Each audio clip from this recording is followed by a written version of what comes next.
Episode की शुरुआत में हम साकू को देखते हैं जो रेंटारू की नोटबुक में वगूरी का दिया हुआ गुड लक नोट पाता है।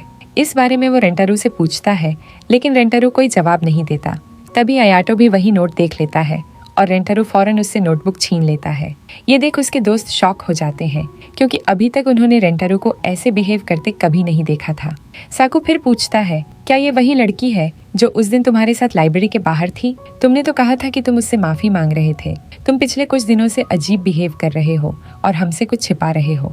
लेकिन रेंटारू फिर भी चुप रहता है। साकू गुस्से में कहता है, क्या तुम अभी भी हमसे सब कुछ छिपाओगे? माहौल टेंस हो जाता है और पूरे क्लास में सन्नाटा छा जाता है। तभी रेंटारू आखिरकार बोलता है, माफ करना, मैं इसके बारे में कुछ नहीं बताना चाहता। ये सुन ओसामी और अयाटो हैरान रह जाते हैं, जबकि साकू को बहुत बुरा लगता है। घर लौटने के बाद रेंटारू खुद को ब्लेम करता है, लेकिन वगूरी का गुड लक नोट याद कर वो उसे मैसेज करता है, थैंक्स, तुम्हारी वजह से मैं सारे सब्जेक्ट्स में पास हो गया। ये पढ़कर वगूरी खुश हो जाती है और रेंटारू को फेस्टिवल एंजॉय करने के लिए कहती है, लेकिन सुबारू की बात याद कर रेंटारू रिप्लाई नहीं करता। दूसरी तरफ वगूरी खुश होती है कि उसने कम से कम उसका मैसेज पढ़ तो लिया। अगले दिन ओसामी और अयातो नोटिस करते हैं कि रेंटारू और साकू आपस में बात नहीं कर रहे। ओसामी उन्हें प्रैक्टिस के लिए बुलाता है, लेकिन दोनों मना कर देते हैं।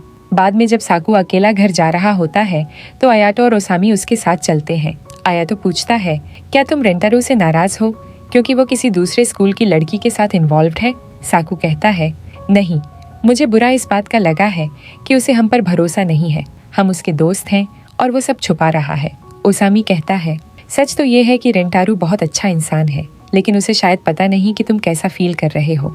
अयातो कहता है, शायद पहली बार रेंटारू ने अपनी जेन्युइन फीलिंग्स बोली जब उसने कहा कि वो हमें नहीं बताना चाहता। मुझे ये अच्छा लगा और मुझे यकीन है कि वो किसी दिन हमें सब बता देगा। ये सुनकर साकू का गुस्सा शांत हो जाता है और तीनों साथ में घूमने निकल जाते हैं। सीन शिफ्ट होता है रेंटारू के शॉप पर। उसकी मॉम नोटिस करती है कि वो उदास है। पूछने पर रेंटारू टाल देता है।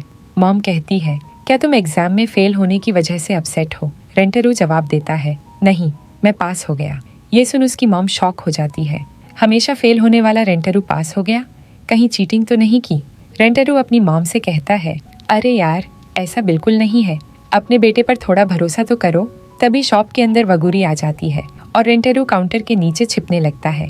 वगूरी उसकी मॉम को बताती है कि उसने मिड टर्म एग्जाम्स में अच्छे मार्क्स लाए हैं और खुद को ट्रीट देने आई है।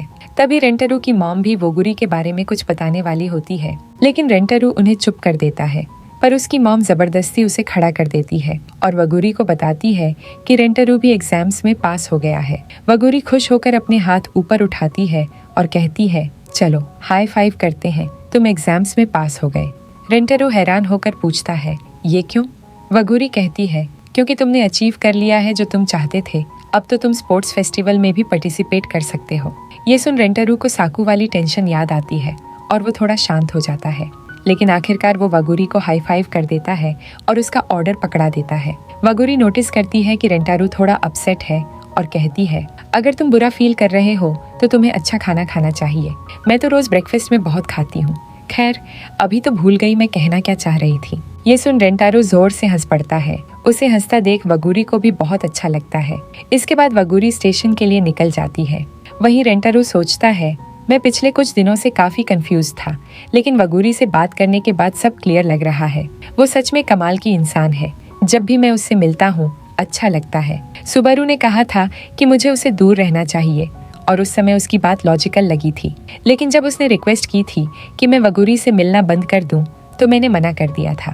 सच में वगूरी मेहनती और अच्छी इंसान है। वो रिस्पेक्ट की हकदार है, पर पता नहीं क्यों मैं उसके लिए कुछ अलग फील करने लगा हूँ। शायद ये प्यार है। फिर रेंटारू वगूरी का मैसेज पढ़कर मोबाइल अपनी छाती पर लगाकर जमीन पर बैठ जाता है। दूसरी तरफ वगूरी स्टेशन पर खड़ी उसी के बारे में सोच रही होती है।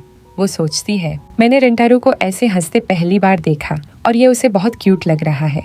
इसके बाद जब रेंटारू घर लौटता है तो उसकी मॉम ने उसके लिए सेलिब्रेशन डिनर बनाया होता है।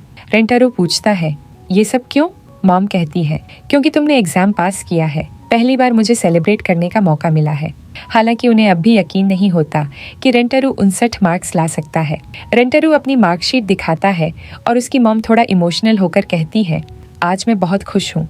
रेंटारू कहता है, अरे बस करो, पास हो गया हूँ ना, वही काफी है। वैसे मेरे अच्छे मार्क्स तो आए नहीं, मॉम जवाब देती है, सही है, लेकिन इस बार तुमने गिव अप नहीं किया, मेहनत की और सक्सेस पाई।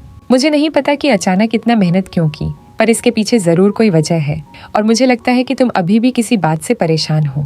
रेंटरू पूछता है, आपको ये कैसे पता? उसकी मॉम मुस्कुराकर कहती है, चिंता मत करो, मैं पूछताछ नहीं करूंगी।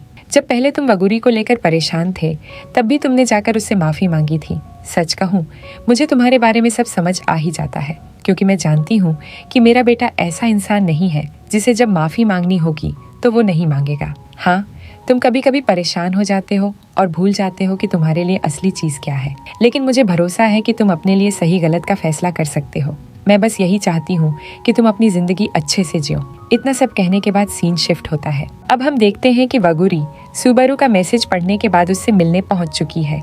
सुबारू ने उसे उस जगह बुलाया है जहां वो दोनों बचपन में खेला करते थे। वगूरी पूछती है, हाँ सुबारू, बताओ किस बारे में बात करनी थी? तुमने मुझे यहाँ क्यों बुलाया? सुबारू जवाब देती है, मैं रेंटारू के बारे में बात करना चाहती हूँ। ये सुनकर वगूरी थोड़ी शॉक्ड रह जाती है कि आखिर चल क्या रहा है।